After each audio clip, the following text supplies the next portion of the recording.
আসসালামু আলাইকুম প্রিয় ফুটবল ফ্যান্স।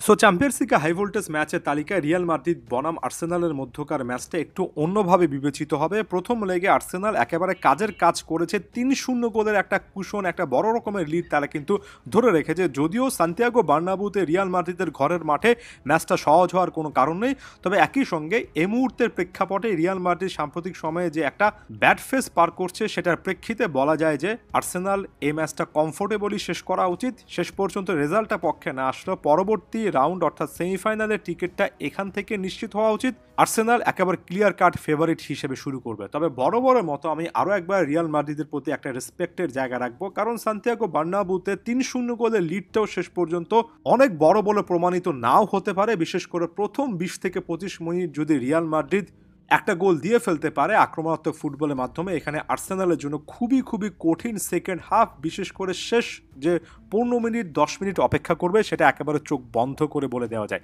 এখানে আমি একেবারে ফুটবলি ব্যাপারটাকে একটু পজে রেখে বেশ কয়েকটা গুরুত্বপূর্ণ কথা বলতে চাই। যখন আমি রিয়াল মাদ্রিদ প্রসঙ্গে আলোচনা করি, আমি একজন ডাইহার্ড বার্সা ফ্যান এবং আমি দেখি অনেকে যারা ফুটবল ফ্ল্যাগে নিয়মিত কমেন্ট করেন তারা ব্যাপারটাকে খুব একটা বেশি পজিটিভলি নিতে পারেন না, এবং আমি এর পেছনে ইনটিউশনটা বুঝি। বার্সা ফ্যানদের মধ্যে একটা বড় অংশ হয়তো আমাকে ফলো করেন, স্বাভাবিকভাবে রিয়াল মাদ্রিদের প্রশংসার জায়গাটার সাথে তারা খুব বেশি কানেক্ট করতে পারেন না। আমি কাউকে অসম্মান করতে চাই না, তবে একটা ব্যাপার একেবারে ক্লিয়ারলি বলতে চাই, হ্যাঁ, বেশ কয়েকটা জায়গা থেকে রিয়াল মাদ্রিদকে কেন্দ্র করে বিতর্ক করার সুযোগ আছে। বেশ কয়েকটা জায়গা থেকে রিয়াল মাদ্রিদ এবং রেফারিং ইস্যু নিয়ে অনেক কথাবার্তা আপনি বলতে পারেন, সব কিছুই আমি অ্যাকনলেজ করলাম। তবে চ্যাম্পিয়ন্স লিগে যে দলটার কাছে ১৫টা টাইটেল আছে এবং সেকেন্ড পজিশনে থাকা এসি মিলান যখন মাত্র ৭টা টাইটেল জিতলো, অর্থাৎ চ্যাম্পিয়ন্স লিগে রিয়াল মাদ্রিদ যেখানে দ্বিতীয় সর্বোচ্চ ট্রফি জয়ী দলের থেকে ডাবলেরও বেশি ট্রফি জিতেছে, আপনি চ্যাম্পিয়ন্স লিগে এই দলটার ওভারঅল ঐতিহ্য, ওভারঅল যে একটা গ্লোরি সেটাকে অগ্রাহ্য করতে পারেন না, অসম্মান করতে পারেন না। জানি এই ব্যাখ্যাটা দেওয়ার পরে অনেকে অনেকভাবে রিয়াক্ট করবেন, তবে আমি যতটুকু বিশ্বাস করি, আমি যতটুকু খেলা বুঝি, আমি আমার জায়গা থেকে এই জিনিসটা বলি, চ্যাম্পিয়ন্স লিগ এবং রিয়াল মাদ্রিদ এটা একেবারে ভিন্ন একটা সমীকরণ। একজন বার্সা ফ্যান হিসেবে এটা মানতে আমার বিন্দুমাত্র কোনো সংকোচের জায়গা নেই, এবং এই জায়গা থেকে আরও একবার ক্লিয়ার কাটভাবে বলতে চাই, অন্য যে কোনো দল হলে ৩-০ গোলের একটা লিডকে যথেষ্ট পরিমাণ লিড অলরেডি পরবর্তী রাউন্ডে আর্সেনাল চলেই গিয়েছে এমন কথাবার্তা বলতাম। প্রতিপক্ষ রিয়াল মাদ্রিদ দেখে আর্সেনালের ভিউ পয়েন্ট থেকে সেই জিনিসটা এতটাও স্পষ্ট বলা যায় না, তবে ওই যে বললাম অবশ্যই ফেভারিট হিসেবে তারা শুরু করবে। এখন রিয়াল মাদ্রিদের জন্য চ্যালেঞ্জের জায়গাটা যেটা, সেটা হচ্ছে বেশ কয়েকটা টার্মোয়েল সিচুয়েশন কিন্তু রিয়াল মাদ্রিদের গিয়েছে।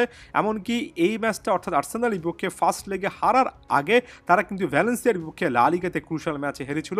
সর্বশেষ ম্যাচে ১-০ গোলে আলাভেজের বিপক্ষে সম্ভবত জয় পেয়েছে, তবে সেখানে কিলিয়ান এমবাপে যে টাইপের ফাউল করেছেন সব মিলিয়ে একটা গলদঘর্ম সিচুয়েশন কিন্তু দেখা যায়, এবং ফাইনাল থার্ডে আপনি ভিনিসিয়াস জুনিয়র, রড্রিগো এবং দিন শেষে এই কিলিয়ান এমবাপের উপর নির্ভর করবে, এবং রিয়াল মাদ্রিদকে এখানে ইন্ডিভিজুয়াল প্লেয়ারের বেস্ট পারফরমেন্সের উপর নির্ভর করতে হবে। কারণ রিয়ালের কাছে যে মিডফিল্ডটা আছে, সরি টু সে, সবার প্রতি সম্মান রেখে বলছি, আমার কাছে মনে হয় না যে আর্সেনালের তুলনায় সেটাকে আপনি অনেকটুকু এগিয়ে রাখতে পারবেন। এখানে টনি ক্রুসের মতো একজন গেম কন্ট্রোলারের অভাবটা চ্যাম্পিয়ন্স লিগের বড় ম্যাচে একেবারে স্পষ্ট বোঝা যায়। Jude Bellingham not that sort of profile, এই জিনিসটা এতদিনে স্পষ্ট, যদিও বেলিংহাম তার জায়গা থেকে সর্বোচ্চ পরিমাণ চেষ্টা করছেন।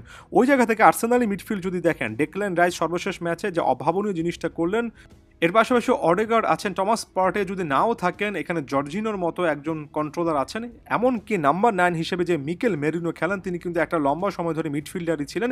তিনি অনেকটুকু ড্রপ ডাউন করে নিচে নেমে মিডফিল্ডে নাম্বার গেম বা নিউমেরিক অ্যাডভান্টেজ কিন্তু মিকেল আর্তেতাকে দিতে পারেন।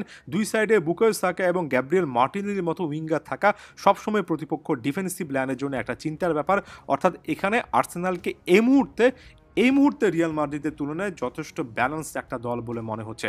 আর্সেনালের জন্য চ্যালেঞ্জের জায়গা যেটা থাকবে সেটা হচ্ছে ওই যে বললাম, প্রথম ২০ থেকে ২৫ মিনিট রিয়াল মাদ্রিদকে খুব একটা বেশি সেটেল হতে না দেওয়া, আক্রমণগুলো দাঁতে দাঁত চেপে রক্ষা করে, এবং ঠিক একই জিনিস শেষ ১৫ থেকে ২০ মিনিট করা। এখানে প্রপার টাইম ম্যানেজমেন্টটা সবচেয়ে বড় ক্রুশাল ব্যাপার হবে।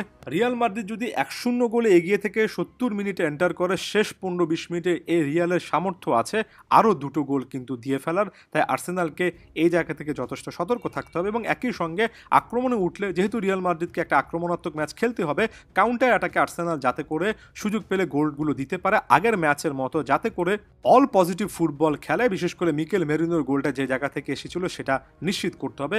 এখানে রিয়াল মাদ্রিদের অতিরিক্ত অ্যাটাকে ওঠার যে একটা ম্যান্ডেটরি সিচুয়েশন, এটা কিন্তু আর্সেনালের জন্য সুবিধাজনক ব্যাপার হতে পারে, কারণ আর্সেনালের ফাইনাল থার্ডে আমি দেখছি যথেষ্ট এক্সপিরিয়েন্স আছে, যথেষ্ট বড় নাম আছে, তাই আর্সেনাল পজিটিভলি ব্যাপারটা চিন্তা করতে পারে। আর একটা গোল যদি আর্সেনাল শুরুর দিকে দিতে পারে, ইকুয়েশনটা রিয়াল মাদ্রিদের জন্য অলমোস্ট ইম্পসিবল হয়ে যাবে, তাই একেবারে রিভার্স সাইকোলজিও এখানে অ্যাপ্লাই করা যায়। যাই হোক, চ্যাম্পিয়ন্স লিগের আরও একটা ক্লাসিক ম্যাচ দেখার অপেক্ষায় রইলাম।